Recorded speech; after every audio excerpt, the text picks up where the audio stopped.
Good afternoon, and welcome to this episode of Travel Adventure HR. We are here at Fern Hill Cemetery visiting the gravesite of Aberdeen, Washington's founder, Samuel BENN. I'll be talking about the history of Aberdeen and how it earned its reputation of being one of the grittiest towns of the West Coast, with lots of saloons, brothels, and gambling establishments. The place where grunge was born.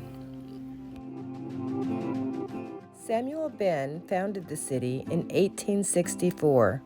He saw tremendous potential in the area and believed that someday there would be a great city in Grace Harbor, located where his 740 acres of land was. That land is now Aberdeen, Washington. It wasn't long after that until the first of 37 sawmills went up. More people moved to the area, and Aberdeen was built.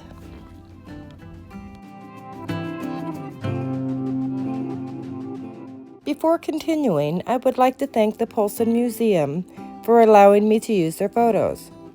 I am not monetized and make no money at these videos, so I really appreciate their generosity. Someday I might be monetized, but I really need people to subscribe to my channel first. By 1895, the Northern Pacific Railroad line connected a track into town. This really built up the logging business and brought in more jobs, which enticed more and more people to move into town. By 1900, Aberdeen was considered one of the grittiest towns of the West Coast, with lots of saloons, brothels, and gambling establishments.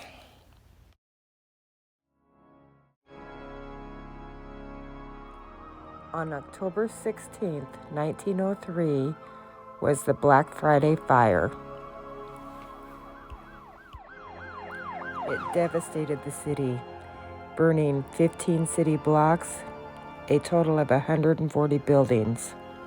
But the city quickly rebuilt. Gambling establishments and brothels were also quickly rebuilt, and the crime skyrocketed because Aberdeen had something other towns didn't: a very high murder rate.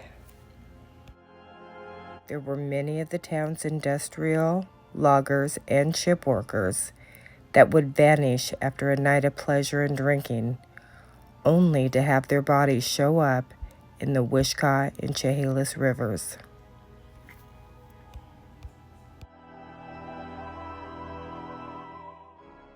There were so many bodies, the townspeople referred to this as the Floaters' Fleet, and they gave Aberdeen the nickname of the Hellhole of the Pacific.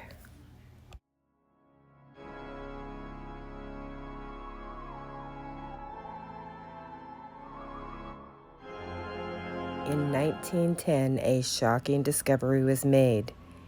It was found that many of the murders could be traced back to one man, Billy Gohl.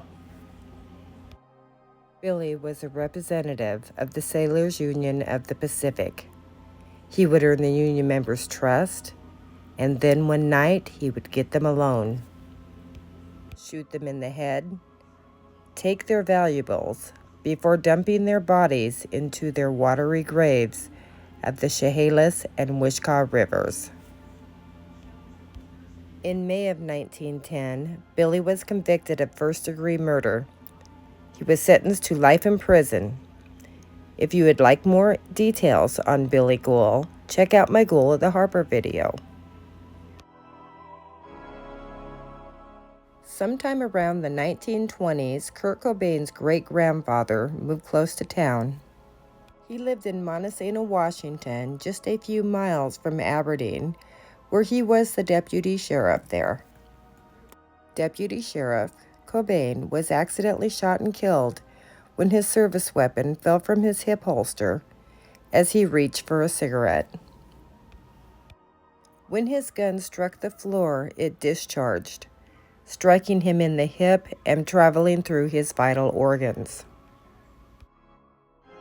He was only 49. One of his children was Leland Cobain. He was only 15 when he lost his father, and that would be Kurt Cobain's grandfather.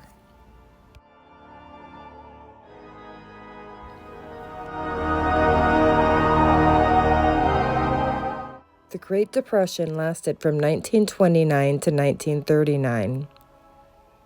Aberdeen was hit hard during these times. Unemployment rose to over 50%, and sawmills were reduced from 37 to only 9. Filipino and Jewish immigrants were hired at very low wages by the mill owners just to stay in business.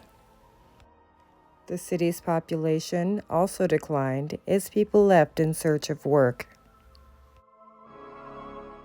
Aberdeen has so much fascinating history.